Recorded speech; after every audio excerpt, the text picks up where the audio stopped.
So you guys start. मन जैसे कि मैं लड़की हूँ तो मेरी मम्मी को भी हेल्प करनी होती है काम में, तो प्रॉपर ना टाइम नहीं मैनेज हो पाता है। और मैं बच्चों की ट्यूशन्स भी लेती हूँ उससे पार्ट टाइम में, तो आप इस बार सक्सेसफुल टाइम कैसे मैनेज करना चाहिए? देखिए, एग्जाम के लिए टाइम मैनेजमेंट बहुत जरूरी होता है। तो आप अपना एक टाइम टेबल बना लो, ठीक है ना। जैसे कि अगर 24 घंटे का टाइम है तो आप मिनिमम 7 घंटे जो है ना वो सफिशिएंट है आपको सोने के लिए। तो आप एक आपका टाइम टेबल बना लो, उसको फॉलो करो। जहाँ पे आप पढ़ते हो आपके स्लीप टेबल पे उसको आपको चिपका लो। कुछ ऐसे जरूरी काम है जैसे आपको मम्मी की हेल्प करना ही है तो जरूरी है ना। फिर आप बच्चों को ट्यूशन पढ़ाते हैं, हो सकता है आपकी कुछ मजबूरी होगी कि आपको पढ़ाना ही है तो जरूरी है। तो उसके लिए टाइम निकाल के आप देखो कि मिनिमम 8 घंटे आपको एटलीस्ट मिल रहे हैं कि नहीं पढ़ाई के लिए, ठीक है। तो इतना जब आप टाइम निकालो डेली 8 घंटे का, स्टार्टिंग में हो सकता है कि आपको कम टाइम मिले, फिर धीरे धीरे करके उसको 8 घंटे पर लेकर आओ और जब एग्जाम टाइम आए तो उसको थोड़ा और बढ़ाओ। जैसे करके आप मैनेज करो, ठीक है। क्या आपने मैम इंटरव्यू कैसे प्रिपरेशन? इंटरव्यू के लिए देखिए क्या होता है कि जब हम प्री और मेंस पढ़ लेते हैं ना, तो क्या होता है कि हम सब चीजें जान जाते हैं। सारी चीजें हमको पता चल जाती है कि हाँ एमपी में ऐसा है ना, भारत में ये चीज ऐसी है। तो सारी चीजें से हम अवेयर हो जाते हैं। फिर हमको सिर्फ करंट अफेयर्स वगैरह पढ़ना रहता है, जो करंट के मुद्दे आते हैं वो चीज पढ़ना रहती है। हम कहाँ से हैं, हम क्या हैं, अपने बारे में पढ़ना रहता है। जिस जिले से हम आते हैं, जो पढ़ाई हमने ग्रेजुएशन में की थी उसके बारे में आपको पढ़ना रहता है। तो वो सब चीजें समय के साथ आपकी तैयारी हो जाती है। जब आप इंटरव्यू तक पहुंचते हो तो हो जाता है बढ़िया। आप पूछिए। सो कि मैं क्वेश्चन जैसे मतलब आप प्रिपरेशन कर मतलब आपने कितना टाइम फीडबैक है देन यू गॉट सिलेक्टेड मतलब what is the time duration? देखिए, मैंने 2018 से तैयारी स्टार्ट की थी और 2018 के बाद एग्जाम नहीं हुई, है ना। और जो फाइनल सेक्शन आया वो 2030 में। तो 5 साल चले गए, है ना, जिसमें से 4 साल तैयारी में गए हैं। तो हालांकि इतना लंबा टाइम लगता नहीं है स्टूडेंट को। अगर आप पीएससी करना चाहते हैं तो आपका 2 साल में पीएससी हो सकता है पूरा। दैट मीन्स आपका आपकी शादी होने के बाद यू गॉट क्लियर्ड? हाँ, शादी होने के बाद ही मैंने की। अच्छा ओके। सो जैसे आई हैव आल्सो ट्राइड, मैंने भी पहले ट्राई किया है बट जैसे अभी मेरी एज 25 है। सो आपने कैसे आपकी फैमिली जैसे आई डोंट नो विलेज, तो वहाँ पर ऐसा एनवायरमेंट नहीं होता है कि सबको आप मतलब क्लैरिफाई कर सको दैट यू आर नॉट 25 अब आपको वेट कर देना चाहिए लाइक व्हाट शादी की शादी का प्रेशर है, प्रेशर जो होता है तो आपने उसको कैसे मेंटेन किया? लाइक इन माय केस मैंने अभी प्राइवेट जॉब पर स्विच किया जस्ट बिकॉज प्रेशर तो नहीं कह सकते लेकिन एक जो सबको क्लैरिफिकेशन देना रहता है उस चीज से that you are not 25 now it's your age to get married. तो उस चीज को कैसे मोटिवेशन की तरह लेकर के कैसे आगे प्रिपेयर था वो चीज, क्योंकि it's a time taking process right. आपको 1 साल तो मैक्सिमम लगता है in case you don't get clear in the process. फिर आपको मेंस के लिए अपेयर होना पड़ता है, then in the mains if you doesn't get clear फिर वापस से वही प्रोसेस। तो एक पेरेंट्स को एक सोसाइटी को कैसे कन्विंस करके रखिए और हम कैसे मोटिवेटेड रहे, ये आप इस बारे में बताइए कि कैसे। देखिए, बहुत अच्छा क्वेश्चन पूछा नहीं। गर्ल्स को ये वाली जो प्रॉब्लम है वो बहुत फेस करनी पड़ती है। तो क्या होता है कि देखो, मैंने जैसे शादी की बात की तैयारी, है ना, मैं चाहती तो नहीं करती क्योंकि अच्छी फैमिली में मम्मी पापा ने शादी करी थी देख करके। तो जिंदगी भर बस घर के काम ही थे और खाना ही था, बस इतना था।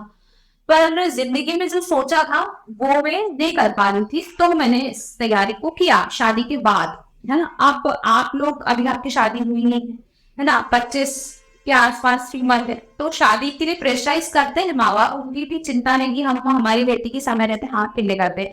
लेकिन उस चक्कर में ये होता है कि उनकी पढ़ाई कॉलेज तक की तो हो जाती है, लेकिन आगे वो कुछ कैरियर बनाना चाहती हैं, कुछ एक्स्ट्रा करना चाहती हैं, तो बच्चियां उसमें नहीं कर पाती। तो देखिए, पहली बात यह है कि आपको आपके माता पिता का जो विश्वास है वो जीतना पड़ेगा। देखिए, बच्चे क्या करती हैं, इनबॉर्ड पढ़ाई करने के लिए आती है, लेकिन पढ़ाई को छोड़ करके दूसरी चीजों में वो लग जाती है। तो उससे क्या होता है कि जो पढ़ाई करती है, एग्जाम के फॉर्म करती है, एग्जाम देती है, पर रिजल्ट उनके फेवर में नहीं आता है। हो सकता है कि एक बार नहीं आया हो, तो दूसरी बार भी नहीं आता है, तीसरी बार भी नहीं आता, तो घर वालों को समझ में आता है कि हमारी बच्ची पढ़नी नहीं और उनकी उसकी शादी कर देना चाहिए। तो ऐसा नहीं है, अगर आपके माता पिता ने आप पर भरोसा करके यहाँ पे भेजा है तो आप उसी चीज को करो जिसके लिए आपको भेजा गया। 100% आप डेडिकेशन के साथ करो।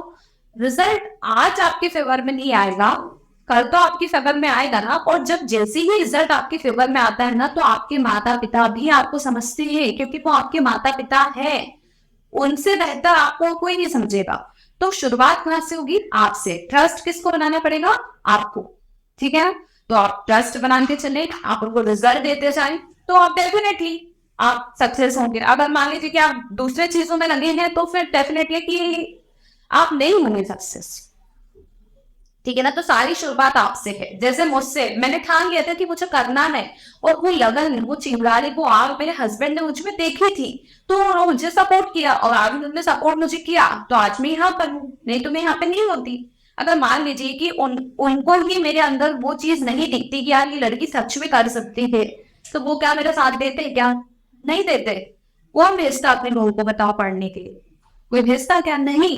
पर वो क्वालिटीज आपको ही दिखानी पड़ेगी लोगों को, फिर चाहे वो आपके घर वाले हो, चाहे आपका समाज हो, चाहे आपके दोस्त। ठीक है। Thank you. थैंक्स। मैम मेरा एक क्वेश्चन। हाँ। जैसे घर वाले भी से फाइनेंशियली थोड़े से वीक है, तो और मैं घर की सबसे बड़ी बेटी हूँ, तो एक प्रेशर रहता है कि नहीं, मतलब अभी एनपीपी से देना है, मुझे बहुत टाइम है, 26-27 में, तो ऐसा लगता है कि बीच में मतलब पार्ट टाइम वर्क कर ले या कोई जॉब वगैरह ज्वाइन कर ले अपने से, ताकि पेरेंट्स को थोड़ा सपोर्ट हो जाए। और फिर अभी एजुकेशन फीस वगैरह सब कुछ ही बहुत महंगा है, तो मेरे भाई बहन भी मतलब टोटल 5 हैं, तो उनका भी ये करेंट रहता है कि नहीं यार, मतलब उनकी एजुकेशन कम से कम प्रॉपर हो जाए, तो ये रहता है। और फिर एक तरफ सोचते हैं कि नहीं, मतलब जॉब में लग जाएंगे, फिर पढ़ाई नहीं हो पाएगी, तो फिर इसको कैसे हैंडल? देखिए, अब किसी की आर्थिक स्थिति बहुत सीरियस, आपने बताया कि 4-5 भाई बहन है और सबके जिम्मेदारी भी है, और तो ऐसी स्थिति में तो फिर हमको काम करना ही पड़ेगा। और चूंकि अभी एग्जाम देने पे भी टाइम है, तो ऐसा नहीं है कि जो लोग जॉब करते हैं उनके लिए नहीं कर सकती, है ना। जैसे अभी आप कोचिंग में टाइम दे रहे हो, तो आपका एक बेसिक तो क्लियर हो रहा होगा, है ना। अभी हो सकता है कुछ परसेंट ही आपका बेसिक क्लियर है, लेकिन जैसे जैसे क्लास में आपको टीचर पढ़ाएंगे तो आपका एक बेस बन जाएगा। जब आपका पूरा बेस बन जाए और आप हर चीज की एबीसीडी सीख जाओगे, हाँ पीएससी में ये चीज है, इसका मतलब ये है, ये सिलेबस है, और इसको ऐसे पढ़ना है, कहाँ से क्वेश्चन आते हैं, तो थोड़ा टाइम आपको देना पड़ेगा, है ना। जैसे अब आपको कब देनी है एग्जाम? 26 में देगी, 2023 चल रहा है, तो आपके पास 3 साल है। तो इतना लंबा फिर आप यूपीएससी की तैयारी खींचोगे ना, तो आप खुद बोर हो जाओगे, आप खुद नहीं कर पाओगे। तो आप क्या करिए, एक ऐसा टाइम टेबल बना लें जिसमें आपकी जॉब भी मैनेज हो जाए पार्ट टाइम की, ताकि आपकी जो इकोनॉमिकल जरूरतें हैं वो पूरी हो जाए, और साथ में आपकी पढ़ाई भी चलती रहे। तो ये चीजें आप बैलेंस करके आपको चलनी पड़ेगी, दोनों को आप साथ में लो। फिर जब आपकी एग्जाम आती है, तब आप 2-3 महीने की अपनी जॉब से छुट्टी ले लो, एग्जाम के पहले, मेंस के पहले, और उससे फुल डेडिकेशन के साथ आप जुड़ जाओ। उसके पहले आपकी बेक फील्डिंग आप कंप्लीट करके रखो, आपके पूरे नोट्स बना के रखो, तो ऐसे आप मैनेज करोगे तो हो जाएगा।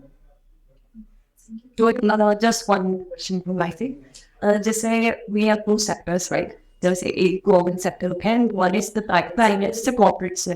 So आपकी तरफ, आपके हिसाब से आप लड़कियों को, जैसे it's not about the security or stage things, पर एक लाइफ जो गर्ल्स की कॉर्पोरेट में होती है और एक गवर्नमेंट होती है, तो आपकी क्या व्यूज है दोनों को लेकर के? Where should the girls or take this priority? वो पहले कदम बढ़ाना चाहिए, because private sites पर भी ऐसा है कि there are many opportunities, and like in government there is a there is opportunities too, but फिर भी आप किस तरह से देखती है प्राइवेट वुमेन, मतलब जो प्राइवेट कॉर्पोरेट्स में कर रही है women, and the government sector?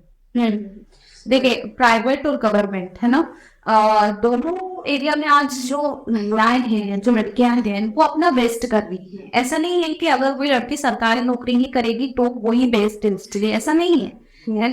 Private sector में वो बहुत बेस्ट कर सकती है ना, और गवर्नमेंट सेक्टर में भी बहुत बेस्ट कर रही है। प्राइवेट सेक्टर में आप बहुत सारी जो वुमेन्स हैं उनके आप उदाहरण देख सकते हैं, है ना। ऐसी गवर्नमेंट सेक्टर में भी महिलाएं जो हैं वो तो चाइना तक गई हैं। तो फील्ड डज नॉट मैटर, ठीक है। फील्ड मैटर नहीं करती है कि हम प्राइवेट में कर रहे हैं तो हम ऊपर जाएंगे, या गवर्नमेंट में ही कर रहे हैं तो ही हमारी रैंकिंग होगी, ऐसा नहीं है। हर किसी की अपनी चॉइस होती है, उसको क्या अच्छा लगता है, उसकी क्या कैपेसिटी है, वो किस चीज में अपने आप को ज्यादा कंफर्ट समझता है, किस चीज को करने में उसको खुशी मिलती है ना। तो वो चीजें उस पर डिपेंड करती है कि हमें किस फील्ड में जाना चाहिए।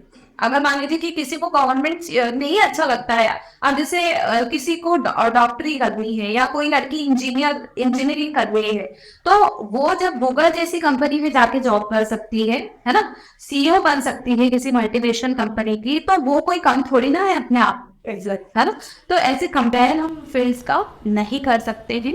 हमें क्या हमारी कैपेसिटी है, हम हमारी फील्ड में क्या बेस्ट कर सकते हैं, it does not matter it is private और गवर्नमेंट सेक्टर, ठीक है।